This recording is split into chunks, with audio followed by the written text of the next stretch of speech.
بسم اللہ الرحمن الرحیم۔ خاتون جنت دختر رسول صلی اللہ علیہ وسلم سیدہ فاطمۃ الزہرا رضی اللہ تعالی عنہا، سیرت و کردار کا تاریخ ساز اور روشن باب۔ تحریر مولانا مجیب الرحمن انقلابی۔ خاتون جنت حضرت سیدہ فاطمۃ الزہرا رضی اللہ تعالی عنہا کے بارے میں حضور صلی اللہ علیہ وسلم نے فرمایا، فاطمہ رضی اللہ تعالیٰ عنہ جنت کی عورتوں کی سردار ہیں۔ ایک اور موقع پر حضور صلی اللہ علیہ وسلم نے ارشاد فرمایا، فاطمہ رضی اللہ تعالیٰ عنہا عورتوں میں سے سب سے پہلے جنت میں داخل ہوں گی۔ احادیث مبارکہ میں حضرت سیدہ فاطمہ الزہرا رضی اللہ تعالیٰ عنہا کے بہت زیادہ فضائل و مناقب آئے ہیں۔ آپ حضور صلی اللہ علیہ وسلم کی سب سے چھوٹی اور لاڈلی بیٹی ہیں۔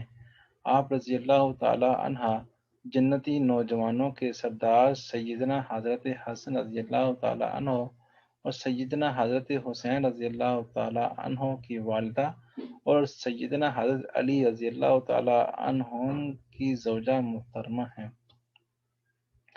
ام المؤمنین حضرت سیدہ عائشہ صدیقہ رضی اللہ تعالی عنہا فرماتی ہیں کہ میں نے طور و طریق کی خوبی، اخلاق و کردار کی پاکیزگی، نشست و برخاست، طرز گفتگو اور لب و لہجہ میں حضور صلی اللہ علیہ وسلم کے مشابہ حضرت سیدہ فاطمہ الزہرا رضی اللہ تعالی عنہا سے زیادہ کسی کو نہیں دیکھا۔ ایک اور موقع پر حضرت سیدہ عائشہ صدیقہ رضی اللہ تعالیٰ عنہ فرماتی ہیں کہ میں نے حضور صلی اللہ علیہ وسلم کے سوا سیدہ فاطمہ الزہرا رضی اللہ تعالیٰ عنہا سے سچا اور انصاف گو کسی کو نہیں دیکھا۔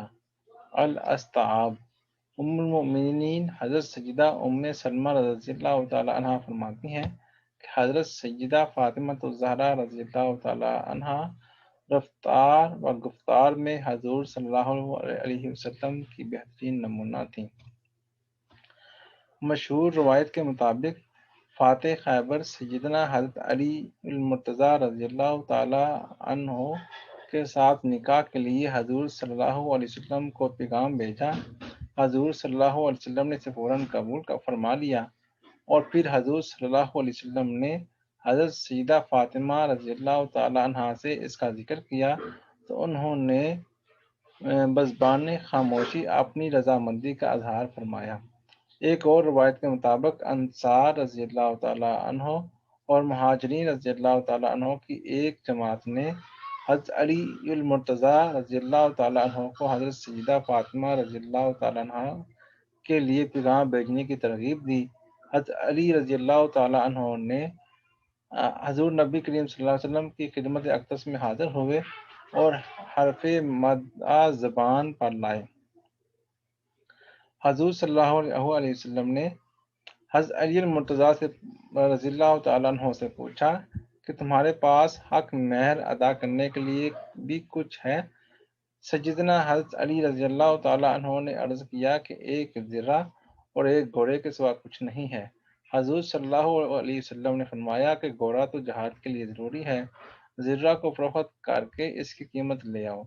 سیدنا حضرت علی المرتضیٰ رضی اللہ تعالیٰ عنہ نے یہ زرہ فروخت کرنے کے لیے صحابہ کرام رضی اللہ تعالیٰ عنہم کے سامنے پیش کی۔ خلیفہ سوم سیدنا حضرت عثمان غنی رضی اللہ تعالیٰ عنہ نے یہ زرہ خرید لی اور پھر سیدنا حضرت عثمان غنی رضی اللہ تعالیٰ عنہ نے یہ زرہ بھی حضرت علی المرتضیٰ کو ہدیۃً واپس کر دی۔ حضرت علی رضی اللہ تعالیٰ عنہ یہ رقم لے کر حضور صلی اللہ علیہ وسلم کی خدمت اقدس میں حاضر ہوئے اور سارا واقعہ بیان کیا تو حضور صلی اللہ علیہ وسلم نے سیدنا حضرت عثمان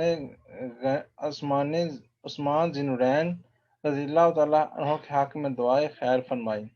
حضور صلی اللہ علیہ وسلم نے حضرت علی المرتضیٰ رضی اللہ تعالیٰ عنہ سے فرمایا کہ اس رقم میں سے 2/3 خوشبو وغیرہ پر صرف کر دو اور 1/3 سامان شادی اور دیگر اشیاء خانہ داری پر خرچ کرو۔ پھر حضور صلی اللہ علیہ وسلم نے حضرت انس بن مالک رضی اللہ تعالیٰ عنہ کو حکم دیا کہ جاؤ حضرت ابوبکر صدیق رضی اللہ تعالیٰ عنہ، حضرت عمر فاروق رضی اللہ تعالیٰ عنہ، حضرت زبیر رضی اللہ تعالیٰ عنہ، حضرت عبد الرحمن بن عوف رضی اللہ تعالیٰ عنہ اور دیگر مہاجرین و انصار کو مسجد نبی میں بلا لاؤ۔ حضرت انس رضی اللہ تعالیٰ عنہ کا بیان ہے کہ اس سے پہلے حضور صلی اللہ علیہ وسلم پر وحی آنے کی سی کیفیت طاری ہوئی، وہ کیفیت ختم ہوئی تو آپ صلی اللہ علیہ وسلم نے فرمایا کہ حضرت جبرائیل امین علیہ السلام اللہ تعالیٰ کا پیغام لائے ہیں کہ حضرت سیدہ فاطمہ الزہرا رضی اللہ تعالیٰ عنہ کا نکاح سیدنا حضرت علی المرتضیٰ رضی اللہ تعالیٰ عنہ سے کر دیا جائے۔ جب صحابہ کرام رضوان اللہ علیہ مجمعین مسجد نبی میں جمع ہو گئے تو حضور صلی اللہ علیہ وسلم ممبر پر تشریف لائے اور فرمایا، اے گروہ مہاجرین و انصار، مجھے اللہ نے حکم دیا ہے کہ فاطمہ بنت محمد صلی اللہ علیہ وسلم کا نکاح علی بن ابی طالب رضی اللہ تعالی عنہ سے کر دو۔ میں تمہارے سامنے اللہ کے اس حکم کی تعمیل کرتا ہوں۔ اس کے بعد حضور صلی اللہ علیہ وسلم نے خطبہ نکاح پڑھا اور دعائے خیر فرمائی۔ صحیح روایت کے مطابق یہ نکاح 3 ہجری میں ہوا اور رخصتی عمل میں آئی۔ آج کتاب سیرت فاطمہ الزہرا رضی اللہ تعالیٰ عنہ، صفحہ نمبر 94۔ حضور نبی کریم صلی اللہ علیہ وسلم نے اپنے لکھتے جگر حضرت سیدہ فاطمہ الزہرا رضی اللہ تعالیٰ عنہ کو جو جہیز دیا، مختلف روایتوں کے مطابق اس کی تفصیل یہ ہے: ایک بستر مصری کپڑے کا جس میں اون بڑی ہوئی تھی۔ 2 ایک نقشی تخت یا پلنگ۔ 3 ایک چمڑے کا تکیہ جس میں کھجور کی چھال بڑی ہوئی تھی۔ 4 ایک مشکیزہ۔ 5 2 مٹی کے برتن یا گڑھے پانی کے لیے۔ 6 ایک چکی، ایک روایت کے مطابق 2 چکیاں۔ 7 ایک پیالہ۔ 8 2 چادریں۔ 9 2 بازو بند نکریں۔ 10 ایک جائے نماز۔ حضور صلی اللہ علیہ وسلم حضرت سیدہ فاطمہ الزہرا رضی اللہ تعالی عنہا کے ہر رنج اور راحت میں شریک ہوتے، تقریباً ہر روز ان کے گھر تشریف لے جاتے، ان کی خبر گیری کرتے، کوئی تکلیف ہوتی تو اسے دور کرنے کی کوشش فرماتے۔ اگر حضور صلی اللہ علیہ وسلم کے گھر میں کوئی چیز پکتی تو آپ صلی اللہ علیہ وسلم اس میں سے کچھ نہ کچھ حضرت سیدہ فاطمہ الزہرا رضی اللہ تعالی عنہ کو بھی بھجواتے۔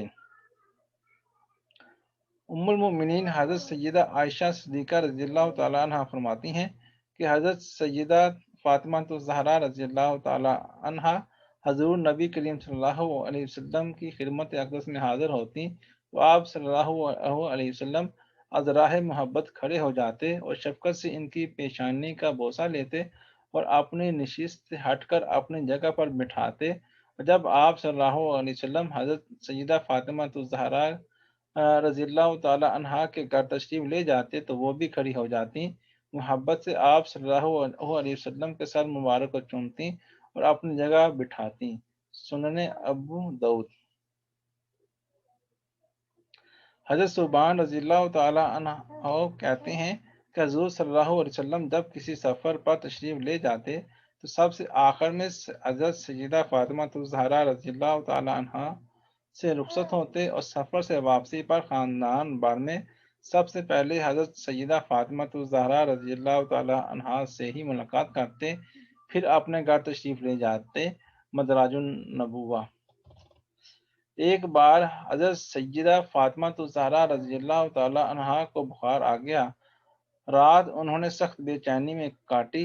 سیدنا حضرت علی المرتضیٰ رضی اللہ تعالی عنہ کا بیان ہے کہ میں بھی ان کے ساتھ جاگتا رہا۔ پچھلے پہر ہم دونوں کی آنکھ لگ گئی۔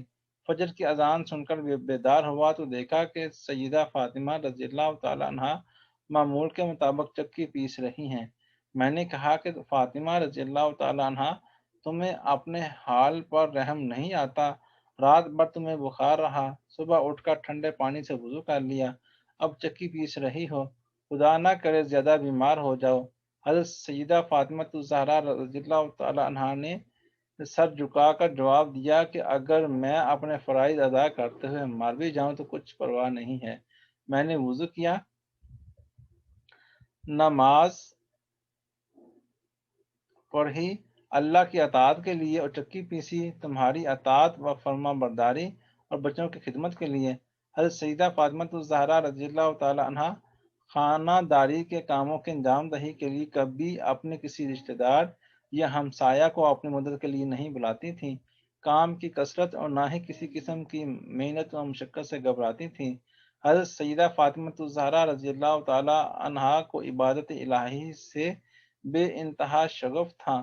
مسجد نبوی صلی اللہ علیہ وسلم کے پہلو میں گھر تھا۔ سرور عالم صلی اللہ علیہ وسلم کے ارشادات و مواعظ گھر بیٹھے سنا کرتی تھیں۔ ان میں عقوبت اور محاسبہ آخرت کا ذکر آتا تو ان پر ایسی رکت طاری ہوتی کہ روتے روتے غش آ جاتا تھا۔ تلاوت قرآن کرتے وقت عقوبت و عذاب کی آیات آ جاتی تو جس میں اتھر پر کپ کپی طاری ہو جاتی تھی۔ اللہ تعالیٰ کی عبادت، اس کے احکام کی تعمیل، اس کی رضا جوئی اور سنت نبوی صلی اللہ علیہ وسلم کی پیروی ان کے رگ و ریشے میں سما گئی تھی۔ وہ دنیا میں رہتے ہوئے اور گھر کے کام کاج کرتے ہوئے بھی ایک اللہ کی ہو کر رہ گئی تھی۔ اس لیے حضرت فاطمہ رضی اللہ تعالی عنہا کا لقب بطول پڑ گیا تھا۔ حضور صلی اللہ علیہ وسلم جہاں خاتون جنت حضرت سیدہ فاطمہ الزہرا رضی اللہ تعالی عنہا سے محبت و شفقت کا معاملہ فرماتے، وہاں آپ جگر گوشہ بطول رضی اللہ تعالی عنہ، سیدنا حسن رضی اللہ تعالی عنہ اور سیدنا حسین رضی اللہ تعالی عنہ سے بھی بے پناہ شفقت و محبت کا اظہار فرماتے۔ حضرت سیدہ فاطمہ الزہرا رضی اللہ تعالی عنہا کے یہی اوصاف حمیدہ تھے کہ ان کی وفات کے بعد جب کسی نے حضرت علی رضی اللہ تعالیٰ عنہ سے پوچھا کہ آپ رضی اللہ تعالیٰ عنہ کے ساتھ حضرت سیدہ فاطمہ الزہرا رضی اللہ تعالیٰ عنہ کا حسن معاشرت کیسا تھا، تو حضرت علی رضی اللہ تعالیٰ عنہ نے آپ دیدہ ہو کر جواب میں فرمایا، فاطمہ رضی اللہ تعالیٰ عنہ جنت کا ایک ایسا خوشبودار پھول تھا، اس کی خوشبو سے اب تک میرا دماغ معطر ہے۔ اس نے اپنی زندگی میں مجھے کبھی کسی شکایت کا موقع نہیں دیا۔ آپ رضی اللہ تعالی عنہا جو دو سخا کی پیکر تھیں، ایک دفعہ کسی نے حضرت سیدہ فاطمہ زہرا رضی اللہ تعالی عنہا سے پوچھا کہ 40 اونٹوں کی زکوٰۃ کیا ہوگی؟ آپ نے فرمایا کہ تمہارے لیے صرف ایک اونٹ، اور اگر میرے پاس 40 اونٹ ہوں تو میں سارے ہی راہ خدا میں دے دوں۔ ایک مرتبہ حضور صلی اللہ علیہ وسلم نے پوچھا، بیٹی عورت کی سب سے اچھی صفت کون سی ہے؟ آپ نے جواب میں عرض کیا کہ عورت کی سب سے اعلیٰ خوبی اور صفت یہ ہے کہ وہ نہ کسی غیر مرد کو دیکھے اور نہ ہی کوئی غیر مرد اسے دیکھے۔ حضرت سیدہ فاطمہ الزہرا رضی اللہ تعالی عنہا پردے کی نہایت ہی پابند اور ہر درجہ حیادار تھیں۔ ایک مرتبہ سیدہ فاطمہ الزہرا رضی اللہ تعالی عنہا حضور صلی اللہ علیہ وسلم کی خدمت اقدس میں اس غرض سے حاضر ہوئیں کہ آپ صلی اللہ علیہ وسلم سے کوئی خادمہ طلب کریں، لیکن فرط حیا سے دل کی بات زبان پر نہ لا سکیں اور بغیر کچھ کہے واپس آ گئیں۔ شرم و حیا کی انتہا یہ تھی کہ عورتوں کا جنازہ بغیر پردے کے نکلنا پسند نہ تھا۔ اسی بنا پر اپنی وفات سے پہلے وصیت کی کہ میرے جنازہ پر کھجور کی شاخوں کے ذریعے پردہ ڈال دیا جائے اور جنازہ رات کے وقت اٹھایا جائے۔ مشہور روایت کے مطابق حضور صلی اللہ علیہ وسلم کے وصال کے 6 ماہ بعد خاتون جنت حضرت سیدہ فاطمہ الزہرا رضی اللہ تعالی عنہا بیمار ہوئیں اور چند روز بیمار رہنے کے بعد رمضان المبارک 11 ہجری کو آپ رضی اللہ تعالی عنہا کا انتقال ہوا۔ آپ کی حیات پاک اور سیرت و کردار مسلم خواتین کے لیے ایک روشن مثال ہے۔ اللہ حافظ۔